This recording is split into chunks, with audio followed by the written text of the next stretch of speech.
perfectly functional, healthy horses are carted off to a butcher, and that's got to be a problem in our society. We need to do a little better with that. There are people who really go to the end of the line and try to rescue horses at the point when they are being carted off, just before they're carted off to a slaughterhouse. But I would really like to see people, before they make the decision, before they lose the faith, before they lose their heart with the horse, to get a relationship, fix what it is that the horse has a problem with, and then they don't have to go to a broker who's going to send them to a butcher, and thereby eliminating a problem that could easily be solved. You're looking at another rescue, by the way. This was my first rescue. This horse.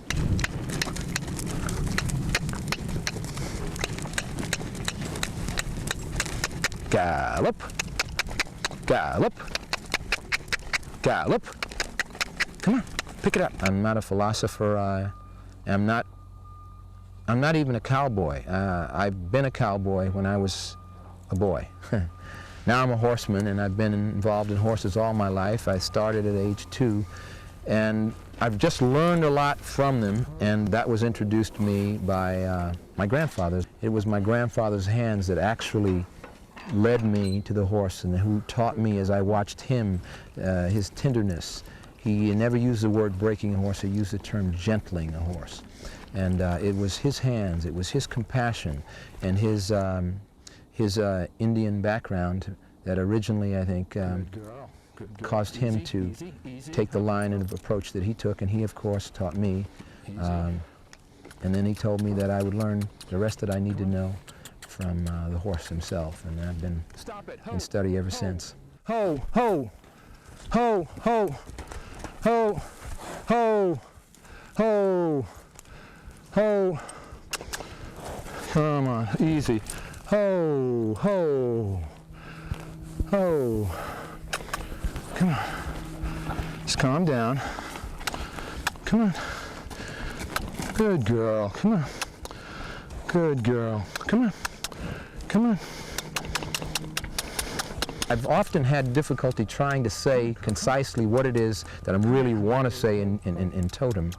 And what I've distilled it down to is, if you plan to get on a horse's back, or if you plan to be on a horse's back, that you should first get on their side. And I mean that literally and figuratively.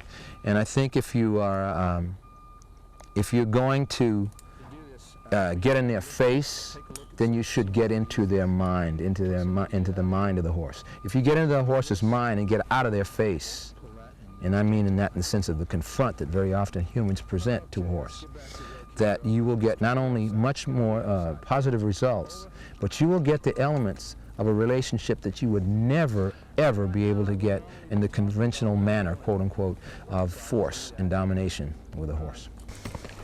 This horse is not quite 2 years old, it's never been handled before, and she's right off the range. So what I'm asking you to do now is to pay attention to some simple signals. Over, get over. And what I'm doing now is just gentling the horse and getting the horse to trust me and hook on, which is what she just did right now. Now she'll stay there as long as she feels safe, and when she doesn't feel safe, I'll let her walk away. She walks away, I'm going to send her around again and let her work it out and figure out that this is a little better place for her to be here than running around there. I think this horse is pretty much half Arab and quarter horse. And as you probably saw earlier, she had a bunch of problems with that about rearing, and kind of has a habit of losing her composure. What I'm doing here right now is simply gentling the horse out so she gets used to my touch. This is pretty much what the horse's mother did to her, so in the process of grooming her. My hands going across her on all parts of her so that she'll be used to that is a process that allows the horse to trust me totally. And as I said, I don't hold her. If she wants to walk away, if she wants to leave, she can leave. Ho. And part of the game is I give the horse trust, she gives me that trust. That's why I have to extend that trust to her by, okay, if she walks away, I'll let her walk around again. What do you want to do? Come on. Well, she figured it out herself. Good girl, good girl. At this point, this is all a part of the sacking out process, the part where the horse gets totally used to ho. If she walks away, I let her walk away again. But I want to remind her if she walks away,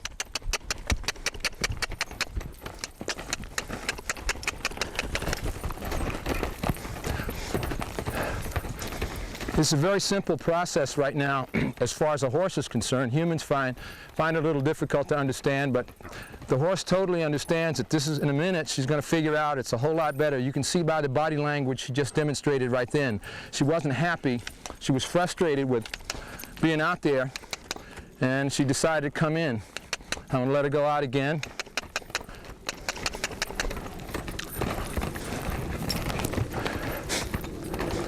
What might seem to some is just get back over. It's okay. Okay. At that point, she wanted to come back in, but I wanted to reverse both sides because there are two sides of the horse's brain, two different brain lobes, and I want both sides to be exercised here. By the way, this horse has come directly at me. In other words, she has challenged me directly with her ears pinned. Good girl. Okay, good girl. Again, the body language here becomes obvious if you know what to start looking for. She put her head down, came over to me. There's a sense of acceptance, not just running over the way she did before. Each time is a little bit more expression in her movement. Now, in most instances, this is normally a very dangerous situation for me to be in here with two horses. But my working horse is my assistant in this game. Thank you. So what I'm going to have him do right now is to simply hang out with me here for a while we get set up. Back over, over, over, over, over. As you can see, it's a whole lot easier for me to ask a horse to yield to pressure when I got this guy who will back my play. Over, over. There we go. That's a good girl. Oh, that was good. See, each time she just responded when I asked her. She got a little stuck there and didn't know what to do. Then I gave her a signal to step over, and she realized that that's what I really asked her to do in the first place.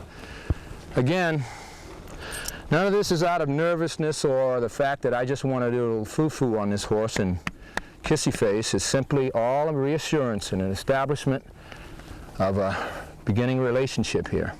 Well, this lady came into my life about 3-4 months ago, 3.5 months ago, and she was rescued by some very concerned people that were rescued her from the butchers. And obviously a blind horse was thought to be of no use. The horse was one of those things that was irresistible. It was like inevitable that we were going to meet and get together somehow, because when I first heard about her, I didn't know what the plans were for her, and they obviously belonged to someone else. And so little by little, I was more and more intrigued.